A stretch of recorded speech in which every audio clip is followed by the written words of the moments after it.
وہ فلاح پا جائے گا۔ آئیے قرآن سے جوڑیں، آؤ سنو اپنے محبوب کا فرمان۔ حضور فرمایا کہ قرآن اللہ کی رسی ہے، حبل ممدود من السماء إلى الأرض۔ اور پھر ایک حدیث سنیے، جھوم جائیے، فرمایا اس رسی کا ایک سرا تمہارے ہاتھ میں ہے، دوسرا سرا تمہارے رب کے ہاتھ میں ہے۔ فرمایا اگر تمہارا اللہ سے باتیں کرنے کو جی چاہے تو قرآن کھول کے بیٹھ جایا کرو۔ حضرت سہل بن عبداللہ تستری جنگل میں رہتے تھے، کوئی شخص ان کو ملنے کے لیے گئے، کہا حضرت اس جنگل میں رہتے، آؤ نا ذرا شہر کی رنگینیاں بھی دیکھو، آؤ ذرا کہاں جنگل میں رہتے ہو، کہاں ڈیرے لگائے ہوئے، آپ آؤ شہر میں، لوگوں کو ملو، تمہارے مزاج کے لوگ بھی تمہیں ملیں گے، یہاں تنہائی میں دن راتیں کیسے کاٹتے؟ حضرت سہل بن عبداللہ فرمانے لگے تمہیں کس نے کہا کہ میں تنہا رہتا ہوں؟ انہوں نے کہا ہم خود دیکھا کہ آپ تنہا رہ رہے ہیں۔ فرمایا نہیں، جب میرا اس کی باتیں سننے کو جی چاہتا ہے تو میں قرآن کھول کے بیٹھ جاتا ہوں، اور جب اس سے باتیں کرنے کو جی چاہتا ہے تو نماز کے لیے کھڑا ہو جاتا ہوں، کبھی اپنی سناتا رہتا ہوں، کبھی اس کی سنتا رہتا ہوں۔ تمہیں کس نے کہا کہ میں تنہا رہتا ہوں؟ میں تو دم دم اپنے رب کے ساتھ رہتا ہوں۔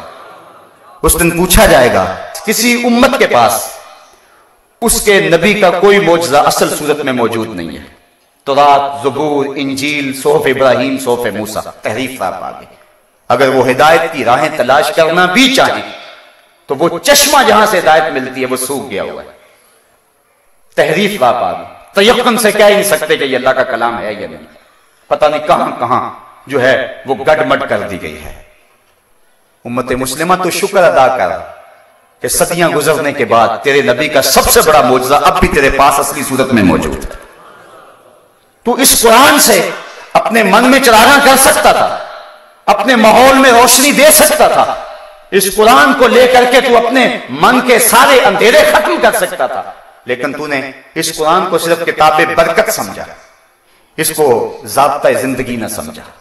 تیری کچہریوں میں قانون اور جاری رہے، تیرے گھر کے اندر علاقائی رسمیں رہے، تیری شادی کے اندر ہندوانہ رسمیں رہے، تیری زندگی کا سارا تانا بانا جو ہے وہ کوئی علاقائی رسموں سے اور کچھ تیری خواہش سے اور کچھ تو نے مغرب سے لینا شروع کر دیا۔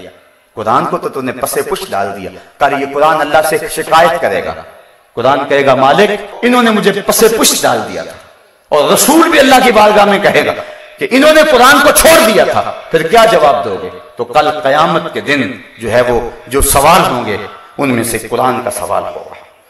تو فرمایا حضور نے لا تزول قدم العبد یوم القیامہ حتی یسأل عن اربع، قیامت کے دن اللہ بندے کے قدم اپنے سامنے سے ہٹنے نہیں دے گا جب تک اس سے 4 سوال نہیں کر لے گا، 4 سوال پوچھے گا۔ اور ایک حدیث جس کو امام بخاری نے نقل کیا ہے اس میں 5 چیزیں ہیں، اور یہاں بھی 5 ہیں، لیکن ایک چیز کو جو ہے وہ ایک سوال میں درج کیا گیا ہے۔ وہ کیا ہے؟ حتی یسأل عن اربع عن عمرہ فیما افناہ، پہلے عمر کے بارے میں پوچھا جائے گا کہ تم نے اس کو کہاں فنا کیا، ہم نے عمر دی، تم نے چوکوں میں کھڑے ہو کے تو نہیں گزار دی، تم نے چائے والے پھٹے پہ بیٹھ کے تو نہیں گزار دی، تم نے قیمتی عمر کو حماموں پہ بیٹھ کے ضائع تو نہیں کر دیا، تم نے آوارگی کے اندر عمر کو برباد تو نہیں کر دیا۔ عمر کے بارے میں پوچھے گا، یہ میری نعمت ہے، تو نے میری اس نعمت کی کیا قدر کی، اس نعمت کی کیا قیمت ڈالی تم نے، اس عمر کو کہاں گزارا تم نے، اس امت کو آوارگی کے ساتھ تم نے کہاں برباد کر دیا۔ ایک سوال کرے گا۔ وَعَنْ شَبَابِهِ فِيمَا أَبْلَاهُ، جوانی کے بارے میں پوچھے گا۔ جوانوں، یہ سوال قیامت کے دن رب پوچھے گا، اور یہ بخاری کی حدیث ہے۔ حضور فرمایا اتنی دیر تک اللہ تعالیٰ اپنے سامنے سے بندے کو ہٹنے نہیں دے گا جب تک یہ سوال ضرور پوچھنا دے گا کہ جوانی کہاں گزاری، مجنوں تو نہیں بن گیا تھا، دنیا کی محبت میں گرفتار تو نہیں ہو گیا تھا، تیری نظر بدکاری تو نہیں کرتی تھی، تیرے خیال بہک تو نہیں گئے تھے، تیری سوچیں آوارہ تو نہیں ہو گئی تھی، تو جوان ہو کے رب کے حکموں کو توڑتا تو نہیں تھا، تیری جوانی کی دین کو ضرورت تھی، کابل میں لوگ لٹ رہے تھے، کندھار میں کافرے لٹ رہے تھے، تیری بہن آفیہ صدیقی رو رہی تھی، جیل کی دیواروں سے سر پھٹ رہی تھی اور رو رو کے چیخ کے کہہ رہی تھی ہمیں چھڑا لو، ہمیں کافروں کے بیٹوں کی مائیں بننا ہم سے گوارا نہیں ہو رہا ہے۔ تم نے ان کی مدد کو پہنچے، تمہیں محمد بن قاسم اور تمہیں شہاب الدین غوری اور تمہیں صلاح الدین ایوبی کی زندگی کا باپن اور حسن اور جمال کیوں نظر نہ آیا؟ تم نے اپنی زندگی کہاں گزاری؟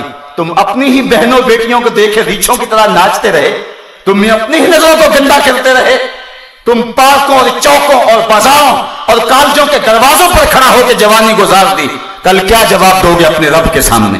تمہاری جوانی کی ضرورت تھی محمد عربی کو، تمہاری جوانی کی ضرورت تھی غزہ کی پٹی میں پستے ہوئے ان لوگوں کو، تمہاری جوانی کی ضرورت تھی جو ہے وہ ان لوگوں کو جو دین کی قدروں کو پامال کر رہے تھے، ان کا گلا دبوچنا تھا تم نے۔ کہاں تم نے جوانی گزاری؟ صاحبو، یہ کل قیامت کے دن پوچھا جائے گا۔ میں اور آپ تیاری کر لیں، اگر مجھے میری جوانی کے بارے میں پوچھا گیا تو میں سوچ لوں میں نے کیا کہنا ہے، اور اگر آپ کے پاس جوانی کے لمحے ہیں اور آپ سے پوچھا گیا سوچ لیں آپ نے کیا کہنا ہے۔ اگر آوارگی میں گزاری ہوئی تو پھر کیا جواب دیں گے؟ لیکن اگر جوانی کسی ڈھب کے کام پہ لگ گئے تو پھر نظریں تو جھکی ہوں گی، رب کے سامنے اٹھیں گے تو نہیں نظریں، لیکن کہیں کہ مالک تیرے قرآن کی نوکری کرتے رہے، اس جوانی میں ہم نے تیرے دین کا کام کیا، اس جوانی کے اندر راہ حق کے مسافر رکھے، تو اللہ اتنی دیر تک بندے کے قدم اپنے سامنے سے ہٹنے نہیں دے گا جب تک اس کو یہ سوال نہیں کر لے گا کہ تو نے اپنی جوانی کہاں گزاری۔ وَأَن مَالِهِ مِنْ أَيْنَ اكْتَسَبَهُ وَفِيمَ أَنْفَقَهُ، اور اتنی دیر تک اللہ دولت مند کو اپنے سامنے سے نہیں ہٹنے دے گا جب تک یہ نہیں پوچھے گا کہ یہ مال کمایا کہاں سے تھا، غریب کا خون تو نہیں نچوڑا تھا، رشوت تو نہیں لی تھی، جھوٹی قسموں سے سودا تو نہیں بیچا تھا، ذخیرہ اندوزی تو نہیں کی تھی، کسی کا حق کا مال تو نہیں کیا تھا۔ اللہ پوچھے گا تو نے یہ مال کیسے کمایا، اس کے ذرائع کیا تھے؟ اگر ذرائع اچھے ہوئے تو بندہ کہے گا مالک میں نے ان ہاتھوں سے مزدوری کی ہے۔ حضور فرماتے ہیں القاسب حبیب اللہ، ہاتھ سے کمائی کرنے والا اللہ کا محبوب ہے۔ اگر ذرائع ٹھیک ہوئے تو کہے گا مالک میں نے تجارت کی ہے۔ حضور فرماتے ہیں التاجر الصدوق مع الانبیاء یوم القیامہ، قیامت کے دن سچا تاجر نبیوں کے ساتھ اٹھایا جائے گا۔ پھر چوتھا سوال وفیما انفقہ، صرف کمانا ہی کام نہیں ہے، خرچ کہاں کیا؟ اللہ تللو میں تو نہیں اجاڑا، تو آج بڑی ڈھینگ ماری جاتی ہے میں 10 لاکھ روپیہ مری خرچ کرایا، میں نے بیٹے کی شادی کی ہے 5 لاکھ کی آتش بازی کر دی، اتنے پیسے میں نے الیکشن پہ لگا دی، اتنے پیسے میں نے فلاں جگہ خرچ کر دی، یہ میرے کوٹھی کا گیٹ دیکھو یہ 10 لاکھ روپے کا بنا ہے۔ اللہ تعالیٰ فرماتا ہے یقولو اخلقت مالا لبدا، سورۃ البلد ہے، کہتا ہے میں نے بڑا مال خرچ کیا، میں نے یہاں لگا دیا، میں نے یہاں لگا دیا، اور گمان کرتا ہے کہ میرے اوپر کسی کا بس نہیں چل سکتا۔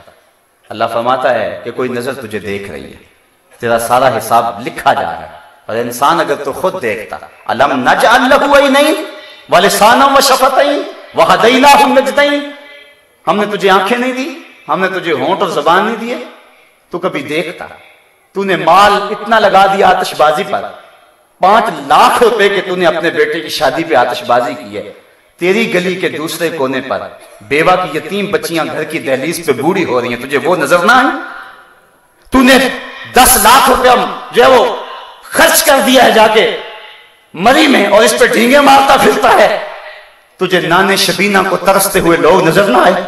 تجھے ہوٹل کے پچھواڑے میں سر جھکا کے لائن میں لگے ہوئے لوگ نظر نہ آئے جو روٹی کے ٹکڑے کے لیے وہاں کھڑے ہیں؟ تمہیں گھروں میں برتن مانجتی ہوئی عورتیں نظر نہ آئی؟ تجھ کو یتیم لاچار دکھی مجبور مساکین اراملہ یہ نظر نہ آئے؟ تجھے عید کے دن بھی پاپڑ بیچتے بچے نظر نہ آئے؟ تو نے معصوم بچوں کو بسوں میں کنڈکٹروں کے دھکے کھاتے ہوئے پانی بیچتے ہوئے دیکھا اور تجھے اس کا خیال نہ آیا؟ تجھے عید کے دن بھی غبارے بیچتے ہوئے بچے نظر نہ آئے؟ تجھے ہسپتالوں کی لاوارث وارڈوں کے اندر دوائی کے لیے ترستے تڑپتے مریض نظر نہ آئے؟ علم نجعل لہ عینین، تجھے کسی نے نہیں بتایا تھا، ہم نے خود آنکھیں نہیں دی تمہیں، ولسانا وشفتین، تجھے زبان بھی دی تھی، چل خود نہیں کر سکتا کسی کو تو کہہ سکتا تھا، کسی کو تو توجہ دلا سکتا تھا، تجھے زبان دی ہے، 2 ہونٹ دیے، کیا مقصد ہے اس کا؟ تو نے برباد کر دیا۔ پوچھا جائے گا ان چیزوں کے بارے میں، سوال ہوگا تو نے مال کہاں خرچ کیا؟